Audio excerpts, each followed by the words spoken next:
Okay guys, welcome to our channel. और हम पढ़ रहे हैं प्रिंसिपल ऑफ कम्युनिकेशन। तो प्रिंसिपल ऑफ कम्युनिकेशन में आज हम पढ़ेंगे फेज मॉड्यूलेशन। क्या पढ़ेंगे हम? Phase modulation. तो फेज मॉड्यूलेशन पे डिस्कशन करेंगे आज। तो पहले हम समझ लेते हैं, थोड़ा सा स्टार्टिंग से स्टार्टअप ले लेते हैं। क्या होता है? ये एक एंगल मॉड्यूलेशन होता है, मतलब जिसमें हम अपना मैसेज सिग्नल किसमें स्टोर करते हैं? कैरियर सिग्नल के एंगल पे। कैरियर सिग्नल के एंगल पे हम अपना मैसेज सिग्नल स्टोर करते हैं और डीमॉड्यूलेशन में उसी के एंगल से अपना मैसेज सिग्नल रिट्रीव करते हैं।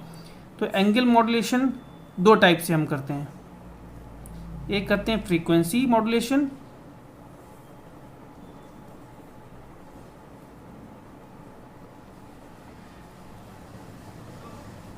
और एक करते हैं फेज मॉड्यूलेशन।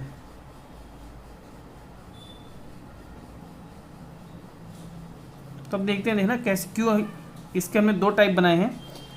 लेट सपोज हमारे पास क्या था, सीटी यानी कैरियर सिग्नल है ये, ठीक। Carrier signal C T equal to क्या होता है? A C cos 2 pi FCT। ये हमारे पास क्या है? हमारा कैरियर सिग्नल। इसका एम्पलीट्यूड क्या है? AC। AC is amplitude. और इसका एंगल क्या है इसमें? ये क्या है? ये हमारा एंगल है। तो देखो हमें क्या करना है? Angle modulation. एंगल का हमें क्या करना है? मॉड्यूलेशन। एंगल मॉड्यूलेशन मतलब इस एंगल में हमें क्या करना है? अपना मैसेज सिग्नल स्टोर करना है। इसकी प्रॉपर्टी क्या है? इसके पास दो प्रॉपर्टी है, इसका एम्पलीट्यूड और इसके पास है क्या? इसके पास है एक एम्पलीट्यूड और एक है इसके पास एंगल। तो एम्पलीट्यूड मॉड्यूलेशन में, एम्पलीट्यूड में हम अपना मैसेज सिग्नल स्टोर करते हैं, लेकिन अब बात आ रही है एंगल की। तो हम अपना मैसेज सिग्नल एंगल में भी स्टोर कर सकते हैं। तो देखिए एंगल में दो तरीके से, या तो फ्रीक्वेंसी में स्टोर कर सकते हैं या तो फेज में कर सकते हैं। तो अब ऐसा क्यों कहा गया? देखिए हमारा एंगल क्या है? थीटा 2 पाई FCT, यही तो है। अब ये देखो थीटा जो हमारा एंगल है ये दो तरीके से चेंज हो सकता है। या तो हम फ्रीक्वेंसी में चेंज कर दें, फ्रीक्वेंसी को घटा या बढ़ा देंगे। फ्रीक्वेंसी बढ़ेगी तो एंगल बढ़ेगा, फ्रीक्वेंसी घटेगी तो एंगल घटेगा। हो गया फ्रीक्वेंसी में चेंज करने से एंगल में परिवर्तन, है ना। जो हम चेंज करेंगे थीटा अकॉर्डिंगली चेंज होगा। फ्रीक्वेंसी जैसे जैसे चेंज करेंगे थीटा भी अकॉर्डिंगली क्या हो जाएगा? चेंज हो जाएगा, ठीक है। तो देखो थीटा अकॉर्डिंग चेंज होगा किसके? फ्रीक्वेंसी के अकॉर्डिंग थीटा चेंज हो जाएगा। तो ये तो क्या हो जाएगा? हमारा फ्रीक्वेंसी मॉड्यूलेशन हो जाएगा जब हम फ्रीक्वेंसी में चेंज करेंगे, ठीक है ना। फ्रीक्वेंसी मॉड्यूलेशन हो जाएगा। तो थीटा हमारा चेंज हो रहा है ना फ्रीक्वेंसी से। अभी हम दूसरी तरीके से भी अपना एंगल चेंज कर सकते हैं। कैसे? देखो ये थीटा इक्वल टू क्या था? 2 पाई FCT था। अगर यहाँ पर हम एक और थीटा यानी FCT प्लस फाई, ये जो फाई एंगल, अब ये क्या है? फेज। अब हम फ्रीक्वेंसी में चेंज नहीं कर रहे हैं, अब डायरेक्ट क्या कर रहे हैं? डायरेक्ट एंगल को चेंज कर रहे हैं, डायरेक्ट फेज चेंज कर रहे हैं। ये फेज शिफ्टिंग हो जाएगी ना, डायरेक्ट फाई की फेज शिफ्टिंग दे रहे हैं सीधे फाई। तो अगर ये फाई चेंज होगा, जैसे फाई बढ़ेगा तो अकॉर्डिंगली थीटा भी इंक्रीज होगा, फाई डिक्रीज होगा तो अकॉर्डिंगली थीटा भी डिक्रीज होगा। तो ये किस में हो जाएगा? फेज मॉड्यूलेशन में हो जाएगा। तो हमें क्या पढ़ना है आज? हम पढ़ेंगे फेज मॉड्यूलेशन। इसलिए एंगल के दो टाइप्स में डिवाइड किया गया। फ्रीक्वेंसी से भी हम एंगल चेंज कर सकते हैं और फेज से भी हम एंगल चेंज कर सकते हैं। तो हमारा टॉपिक आज क्या है? Phase modulation. चलो हम फेज मॉड्यूलेशन स्टार्ट करते हैं आज। देखिए CT इक्वल टू जो हमारा कैरियर सिग्नल है, CT इक्वल टू है AC कॉस 2 पाई FCT। तो यहाँ पे AC क्या है? इसका एम्पलीट्यूड है हमारे कैरियर सिग्नल का, और फ्रीक्वेंसी FC है हमारे कैरियर सिग्नल की। तो अभी तो इसके पास सिर्फ कितना एंगल है 2 पाई FCT, लेकिन हम बात करते हैं अब इंस्टेंटेनियस फेज की। अब इंस्टेंटेनियस फेज की ज़रूरत क्यों पड़ी? इंस्टेंटेनियस फेज की ज़रूरत इसलिए पड़ी क्योंकि अब तो हम फेज में चेंज करने जा रहे हैं। लेट सपोज भाई ये तो थीटा था हमारा, ठीक है ना। अब हम बात कर रहे हैं एक थीटा आई की। थीटा आई को किस रूप में लिख दिया हमने? 2 pi FCT plus KP MT, ठीक है ना। तो यहाँ पर 2 pi FCT plus KP MT। KP यहाँ पर क्या है? फेज सेंसिटिविटी,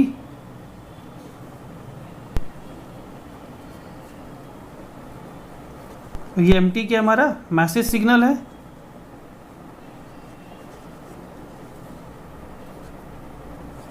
और 2 पाई FCT तो हमारा एंगल था किसका? हमारा कैरियर सिग्नल का। तो ये हमारा इंस्टेंटेनियस क्या हो जाता है? ये phase.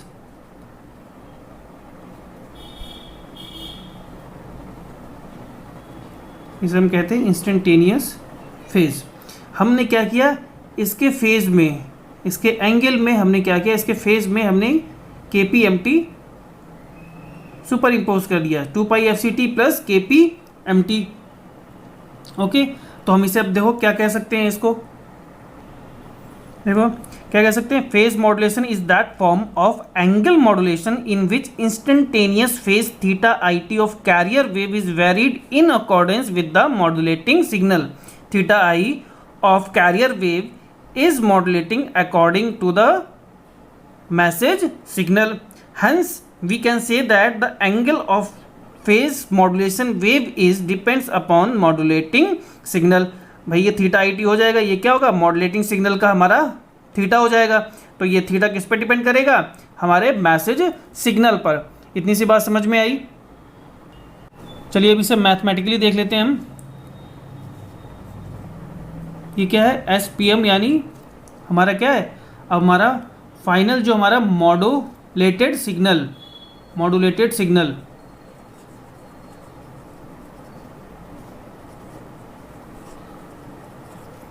Modulated signal equal to क्या हो जाएगा? AC cos theta IT instantaneous frequency, equation of phase modulated wave, ठीक। और means SPMT equal AC cos और थीटा IT क्या था? 2 pi FCT plus KP MT, यही तो था। अब हम लेट MT इक्वल टू क्या है? वी नो, जो हम ऑलवेज मेंशन करते हैं, AM कॉस 2 पाई FMT, ठीक है ना। AM क्या है? इसका मॉड्यूलेशन है हमारा मैसेज सिग्नल का या बेसबैंड सिग्नल का, और फ्रीक्वेंसी क्या है? FM। तो चलो इसकी वैल्यू, MT की वैल्यू इसमें पुट कर देते हैं। तो क्या आ जाएगा? SPMT equal AC cos 2 pi FCT plus KP AM cos 2 pi FMT और ब्रैकेट क्लोज। अब एक बात देखिए, जो हमारा फेज है वो क्या है? 2 pi FCT plus KP AM cos 2 pi FMT। तो मतलब इंस्टेंटेनियस फ्रीक्वेंसी क्या हो गई? 2 pi FCT plus KP AM cos 2 pi FMT, ये हमारी हो गई इंस्टेंटेनियस फ्रीक्वेंसी। लेकिन अब हमें निकालना है maximum phase deviation. Maximum phase deviation कितना हो सकता है? देखो FCT तो FCT ही रहेगा, और फेज डेविएशन किसकी वजह से होगा? फेज डेविएशन होगा मतलब हमारा जो फेज चेंज होगा। नॉर्मली जो हमारी कैरियर वेव था उसके कंपैरेटिवली जो हमारा फेज मैक्सिमम कितना चेंज हो सकता है। तो देखो कितना चेंज हो सकता है? इसकी जितनी मैक्सिमम वैल्यू होगी उतने ही तो ये आगे पीछे प्लस और माइनस में चेंज हो सकता है। जितनी इसकी मैक्सिमम वैल्यू हो सकती है उतने ही ये आगे और पीछे इसको हमारे थीटा को कैरियर की एक्चुअल फेज से डिफ्रेंशिएट कर सकता है ना, डिफर कर सकता है। तो इसकी मैक्सिमम वैल्यू क्या होगी, देखो कॉस की वैल्यू मैक्सिमम वैल्यू क्या होती है, +1 और मिनिमम होती है -1। यानी जो इसका मैक्सिमम डेविएशन, यानी हम 1 से लेके चलते हैं तो मैक्सिमम डेविएशन कितना होगा, अगर हम बात करें किसकी, फेज डेविएशन की,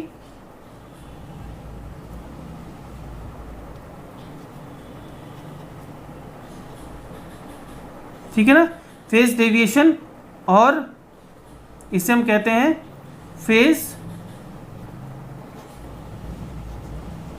मॉड्यूलेशन इंडेक्स, ठीक, एमपी भी कहते हैं फेज मॉड्यूलेशन इंडेक्स। तो बताओ इसकी वैल्यू कितनी होगी, तो इसकी मैक्सिमम वैल्यू हो सकती है kPam, ठीक है ना, मैक्सिमम वैल्यू, यानी हमारी फेज डेविएशन या फेज मॉड्यूलेशन क्या हो सकता है हमारा, kPam। हमारा फेज मॉड्यूलेशन क्या है, kPam।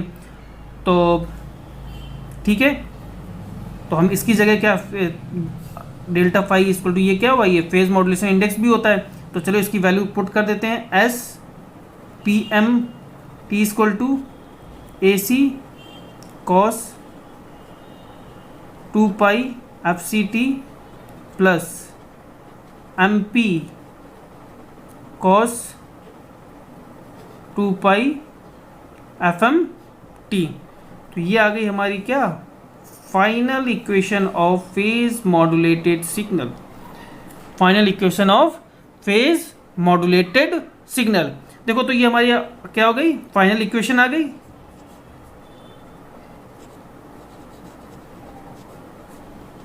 ओके, तो ये हमारी फाइनल इक्वेशन है। अब समझ लेते हैं इसके ग्राफ्स के बारे में, आखिरकार इसके ग्राफ्स कैसे, मतलब हम carrier wave signal, message signal और हमारा मॉड्यूलेटेड सिग्नल। तो देखिए हम इसे एक लाइन में इसे बनाएंगे।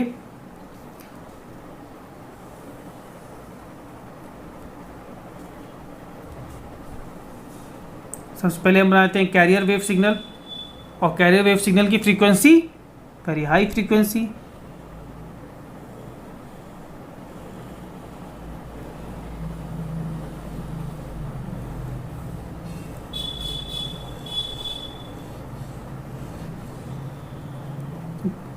अब देखो हमने क्या माना था, एक मिस्टेक जो जनरली होती है, यहाँ देखा हमने ये क्या लिखा है, ये तो साइन वेव बनाया हुआ है ना, और जबकि हमने क्या सपोज किया था, ये तो कॉस होता है, और कॉस कहाँ से स्टार्ट होता है, कॉस हमेशा यहाँ से स्टार्ट होता है। ये मिस्टेक हमेशा हो जाती है एग्जाम में भी, तो ये मिस्टेक हमेशा ध्यान रखिएगा। हम कॉस मान रहे हैं तो कॉस कहाँ से स्टार्ट होगा, यहाँ से स्टार्ट होगा, ऊपर से मैक्सिमम से स्टार्ट होता है ना कॉस। फिर हम बात करते हैं अपने किसकी, ये हमारा सॉरी वो कैरियर सिग्नल था। अब हम बात करते हैं किसकी, अपने मैसेज सिग्नल की। और सेम लाइक मैसेज सिग्नल भी हमारा कहाँ से स्टार्ट होगा, और किसकी, लो फ्रीक्वेंसी सिग्नल।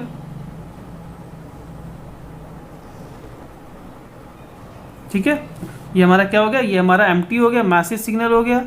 ये हमारा क्या था, सीटी कैरियर वेव सिग्नल हो गया। अब हमें ड्रॉ करना है क्या, मॉड्यूलेटेड सिग्नल। ठीक है, तो हमें मॉड्यूलेटेड सिग्नल ड्रॉ करना है। तो देखो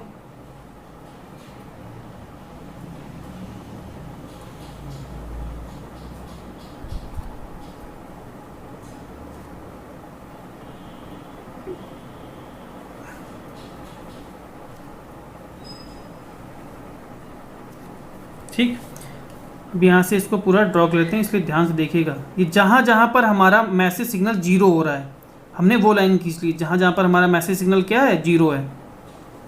ठीक है, ये देखो मैसेज सिग्नल हमारा जीरो हमने खींच ली। अब देखो हम ड्रॉ करते हैं। अब कैरियर वेव को किसके अकॉर्डिंग वैरी करना है, कैरियर वेव को वैरी करना है according to our message signal. तो देखिए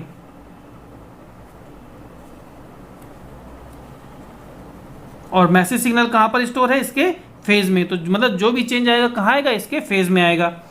तो इसने चलना स्टार्ट किया,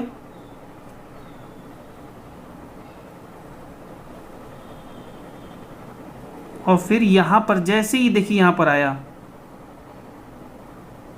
जैसे यहाँ पर आएगा, ये आया लेट सपोज, है ना। अब क्या होगा, यहाँ जैसे ही इसने क्या किया, पॉजिटिव से निगेटिव किया हमारा मैसेज सिग्नल, उसी तरीके से अभी ये कहाँ जा रहा था, ये हमारा जा रहा था निगेटिव की ओर, ये निगेटिव की ओर जा रहा था, तो यहीं से फिर लौट जाएगा, ये फिर से हमारा क्या चला जाएगा, इसका फेस चेंज हो गया, ये जा रहा था नीचे, इसका just 180 degree face out of phase हो गया ना, फेस चेंज हो गया, फिर से अपना चलने लगेगा जैसे सिग्नल चल रहा था। अब फिर देखो, फिर आया, फिर जैसे ही यहाँ पर आया तो फिर ये नीचे जा रहा था सिग्नल, जैसे ये नीचे जा रहा था उस तरह ये सिग्नल जा रहा था, लेकिन देखो फिर से 180 डिग्री, मतलब ये अपना क्या फेस चेंज कर दिया, तो फिर से फेस चेंज हो जाएगा, और फिर से यहाँ से फेस चेंज करके फिर से पढ़ने लगेगा, और अगेन इसकी फ्रीक्वेंसी में कोई चेंज नहीं आएगा, ठीक है ना, सिर्फ किस में आना है, हमारे फेज में चेंज आना है।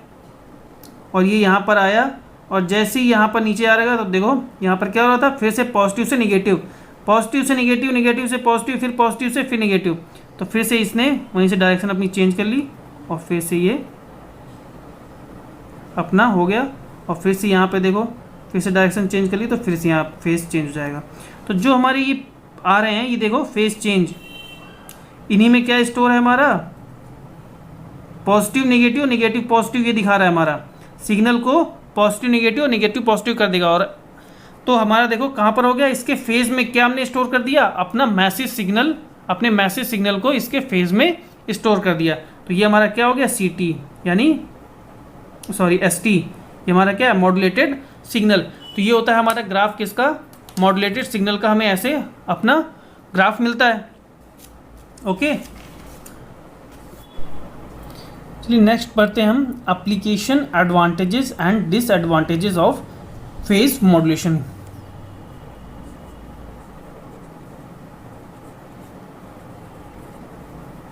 एडवांटेजेस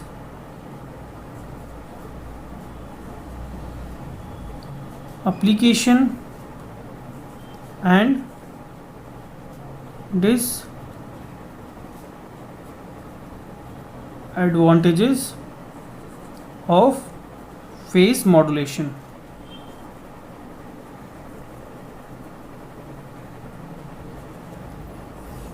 तो चलिए पहले हम इसके एप्लीकेशन देख लेते हैं, एप्लीकेशन कौन कौन से हैं, कहाँ कहाँ हम इसे यूज़ कर सकते हैं, है ना, इसके एक्चुअली में इसके यूजेस क्या क्या हैं।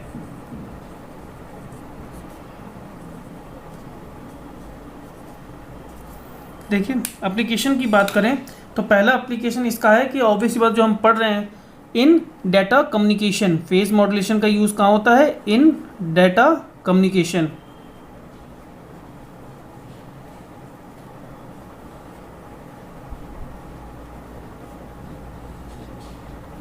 और सेकंड हमने भी देखा ना, क्या फेज शिफ्टिंग हो रही थी ना, हमारे फाइनल जो हमारा मॉड्यूलेटेड सिग्नल था वहाँ पे क्या हो रही थी, हमारी फेज शिफ्टिंग हो रही थी। तो सेकंड हमने क्या कर लिया, use for phase shifting.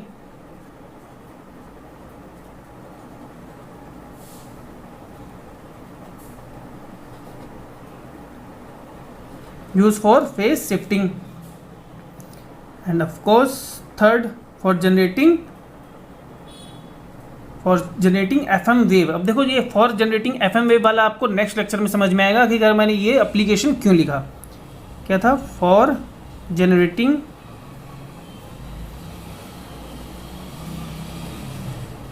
FM wave, frequency modulated wave. आखिरकार फ्रीक्वेंसी मॉड्यूलेटेड वेव इससे कैसे जनरेट होती है, ये हम जब नेक्स्ट क्लास में पढ़ेंगे, जिसमें हम पढ़ेंगे relation between phase modulation and frequency modulation. ठीक है ना, तो ये हमारे इसके एप्लीकेशन हो गए। अब देख लेते हैं इसके एडवांटेजेस क्या हैं।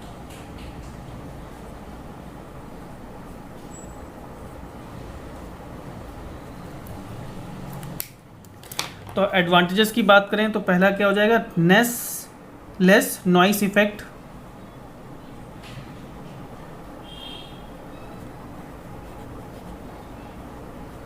लेस नॉइस इफेक्ट होता है इसमें। Second, modulation and demodulation is simple.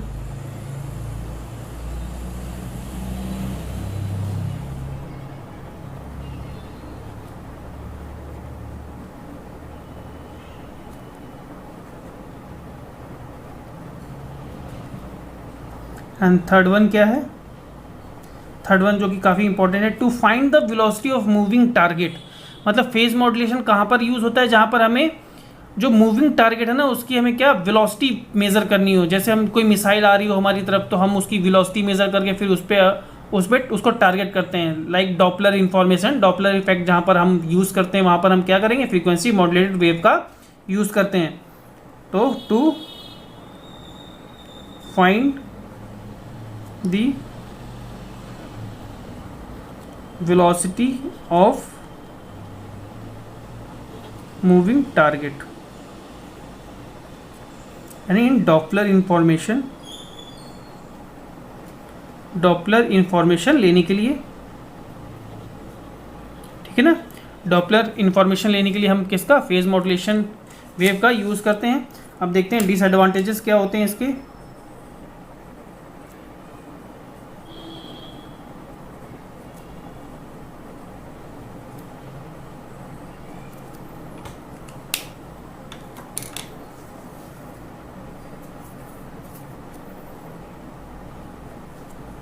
ambiguity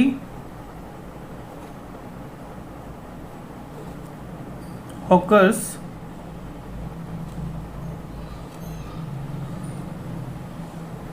in phase with the increase of pi radiation in modulation index, है ना। पाई रेडिएशन अभी देखना, पाई रेडिएशन होने से हमें क्या हो रहा था, हमारा फेज चेंज जस्ट रिवर्ट हो जाता था। तो उससे हमारी एक एम्बिग्यूटी आ रही थी हमारे सिग्नल्स में, है ना। तो और सेकंड क्या है हमारा, it needs frequency multiplier,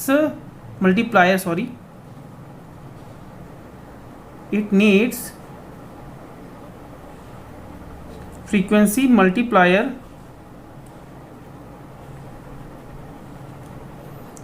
for increasing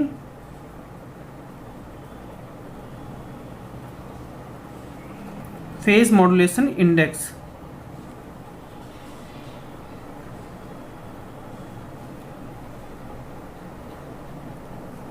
ठीक है।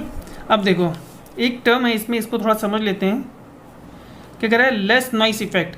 अब देखिए लेस नॉइस इफेक्ट क्यों बोला गया है इसमें, जैसे हमारी ये अर्थ है, ठीक है ना, जो हमारा जो फेज मॉड्यूलेशन या फ्रीक्वेंसी या फेज मॉड्यूलेशन होता है वो क्या होता है, लाइन ऑफ साइट में होता है हमेशा।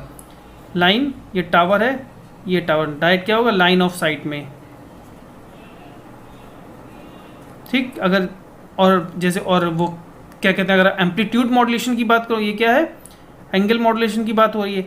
अगर हम यही बात करें, सॉरी एंगल एम्पलीट्यूड दोनों एक ही हो जाता है, तो ये क्या एफएम या पीएम की बात हो रही है। अगर यही बात करें एम्पलीट्यूड मॉड्यूलेशन की, तो एम्पलीट्यूड मॉड्यूलेशन कर्वेचर के पैरेलल होता है। मतलब अगर यहाँ है हमारा एंटीना, ये एंटीना, तो कम्युनिकेशन पैरेलल होगा। इसलिए क्या होगा, जो हमारा एम्पलीट्यूड मॉड्यूलेटेड होता है वो हमारा लॉन्ग डिस्टेंस में हो सकता है। कौन सा, एम्पलीट्यूड मॉड्यूलेशन हमारा लॉन्ग डिस्टेंस में हो सकता है, ठीक है। लेकिन अगर अब बात करें हम, अगर यही हम बात करें, देखो फ्रीक्वेंसी मॉड्यूलेशन की, देखो फ्रीक्वेंसी मॉड्यूलेशन नहीं हो पाएगा क्योंकि ये क्या होता है, लाइन ऑफ साइट में होता है। जैसे यहाँ लाइन ऑफ साइट में, तो ये क्या होगा, अर्थ का कर्वेचर हो जाएगा, अर्थ का कर्वेचर सामने आ जाएगा, तो हम कम्युनिकेशन नहीं कर पाएंगे। तो देखो कम्युनिकेशन कहाँ कहाँ हो सकता है, सिर्फ इसमें, इसके बीच में ही हो सकता है, ये लाइन, ये मैक्सिमम बस इतना ही हो सकता है, इससे ज़्यादा नहीं हो सकता। क्योंकि क्या है, इसको तो सीधी लाइन ऑफ साइट में ही होता है हमारा एफएमएल और पीएम। तो जब कम डिस्टेंस में होगा तो नॉइस भी कम होगी, ऑब्वियसली बात है। तो क्या होता है कि हम जैसे हमारे ये एफएम वगैरह जो हम सुनते हैं वो सब किस में, फ्रीक्वेंसी मॉड्यूलेटेड वेव में। तो ये सब क्या है, लाइन ऑफ साइट में ट्रैवल करते हैं, ये ज़्यादा दूर तक डिस्टेंस में ट्रैवल नहीं कर सकते हैं, ठीक है ना। और अगर कर सकते हैं तो कैसे, फिर हमें एक सैटेलाइट की ज़रूरत पड़ेगी। ये हमारी सैटेलाइट है, ठीक है ना, यहाँ सैटेलाइट की ज़रूरत पड़ेगी। तो फिर हम क्या कर सकते हैं, अगर हमें यहाँ से यहाँ भेजना है तो इस वाले टावर से इस वाले टावर पे भेजना, या इस वाले टावर से मान लीजिए इस वाले टावर भेजा। तो अगर हम एफएम तो डायरेक्ट तो भेज नहीं सकते हैं क्योंकि अर्थ का कर्वेचर है, तो पहले किसके पास भेजेंगे, सैटेलाइट के पास भेजेंगे, और फिर सेटेलाइट कहाँ भेजेगा, सेटेलाइट हमारा इस टावर में भेज देगा। तो हम फिर सेटेलाइट के थ्रू कर सकते हैं, लेकिन सेटेलाइट के थ्रू भेजना हमारा काफ़ी कॉस्टली पड़ता है।